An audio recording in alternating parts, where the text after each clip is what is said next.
Mas, korupsi itu bagus kalau benar dimanfaatkan untuk ekonomi. Demikian awal dialog melalui telepon dengan sahabat saya yang sudah senior namun sangat hobi belajar. Saat ini dia sedang mengambil doktor ekonomi di Missouri University. Bulan lalu saya dikirimi olehnya buku karya terbaru Stephanie Kelton yang berjudul Deficit Myth yang baru saya baca separuh. Walau baru separuh, sepanjang membaca kepala saya berkesimpulan bahwa kalau ini dibaca banyak anak muda, maka bubrah ilmu ekonomi yang diajarkan kampus-kampus ternama. Komentar saya, ini adalah buku berbahaya. Mudah-mudahan anak milenial dan Gen Z tidak mau dan jangan baca buku ini. Kalau baca nanti mereka menggulingkan tetua-tetua pejabat saat ini.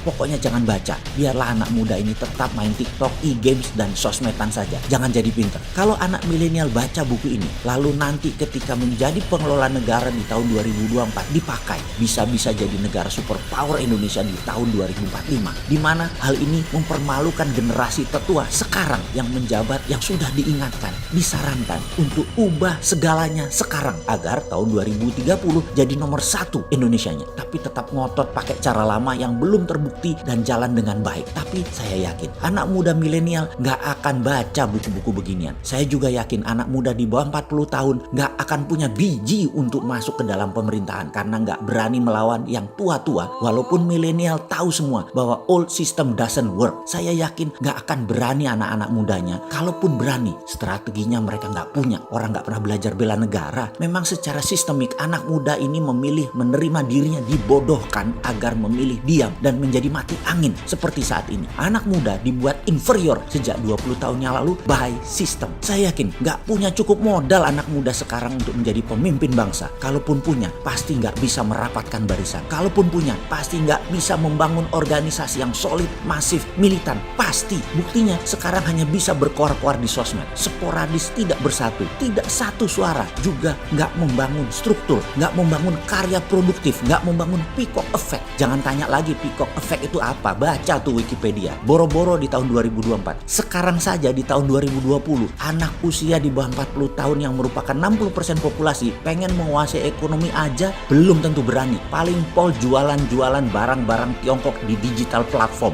dijual barang-barang asing sesama anak bangsa di marketplace yang juga punya saham terbesarnya adalah asing dan asing lagi tuh marketplace. Mana berani atau mana mau jualan barang karya anak bangsa. Luar negeri gitu, pasang produk anak bangsa di Alibaba, pasang produk di Amazon di Amerika sana, pasang produk di Zaloranya Singapura deh. Berani nggak lu? Saya mengkritik keras begini karena saya walaupun cemen dan deso, saya punya Santara yang coba angkat UKM dengan kekuatan urun dana. Saya punya Dinaran untuk menyaingi GoPay dan pembayaran-pembayaran asing nanti yang namanya Facebook Pay atau IGP dan sejenisnya atau Alipay. Kita mau lawan. Walaupun masih merayap, tapi nggak ngomong doang kayak buzzer di negeri seberang. Juga video kali ini bukan buat buzzer, tapi buat kalian sahabat muda. Saya tantang nyali kalian untuk menjadikan Nusantara di tahun 2024 menjadi negara besar dengan tenaga kalian, pikiran kalian, hati kalian. Kalau kalian memang punya nyali untuk NKRI menjadi berdaulat, lakukan sekarang. Atau kalian masih ingin lagi kekuasaan ini dikasih kepada tetua-tetua seperti saya yang kemungkinan besar hanya memperkaya diri sendiri dan kelompok saya. Muak harusnya kalian dengan orang tua-tua macam kami yang memang dididik agar taklid, takut dengan Tiongkok dan Amerika dan membuat kalian tak bernyali. Sungguh, kalau kalian ingin perubahan harus konstitusional. Bangun diri Anda dalam 2 tahun ke depan hingga tahun 2020. Selama itu, kalian bangun kekuatan ekonomi. Lalu di tahun 2022 sampai 2024, kalian bangun kekuatan politik. 2024 sampai 2029, ambil dan kendalikan. Itu tahun kalian. Bangsa ini bisa besar hanya jika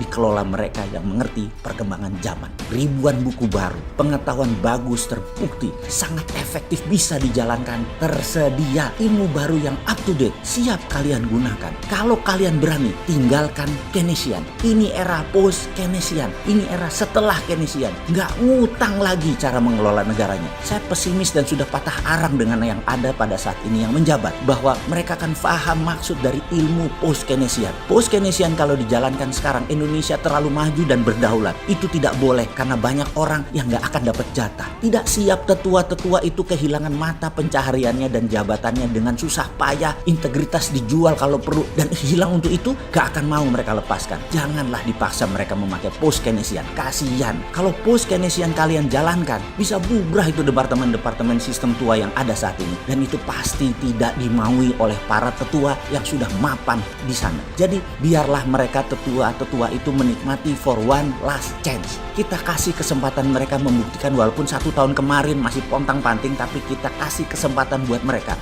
Maunya mereka. Monggo buktikan diri Anda, wahai para tetua. Mau berapa lama? 1 tahun, 2 tahun, atau sampai 4 tahun lagi? Monggo. Tapi kalian anak muda, kalian harus melihat ke depan. Bangun ekonomi kalian secepat-cepatnya bersama-sama. Buatlah rencana besar. Lakukan baby step-nya segera sekarang. Kembali ke pernyataan kurang ajar sahabat saya di awal. Kok bisa korupsi nggak masalah? Gila kamu. Demikian saya nyolot. Dia mengatakan, benar, secara moralitas dan spiritualitas mungkin korupsi itu pendosa dan pasti dosa. Dan itu salah. Namun sisi ekonomi kan melihatnya adalah kemanfaatan ekonomi untuk banyak orang. Demikian dia mengawali argumennya yang dilanjutkan. Kalau korupsi dipakai untuk foya-foya, belanja hal produktif, itu bisa berefek bagus untuk ekonomi. Maksudmu? Saya masih nyolot. Dia pun melanjutkan menjawab. Sayangnya orang korupsi itu takut belanja-belanja harta korupnya tapi memilih disimpan. Paling top 20%-nya dibelanjakan barang konsumtif itu lagi. Sisanya dia simpen karena takut ketahuan atau ditaruh di luar negeri. Ketika mereka ke luar negeri,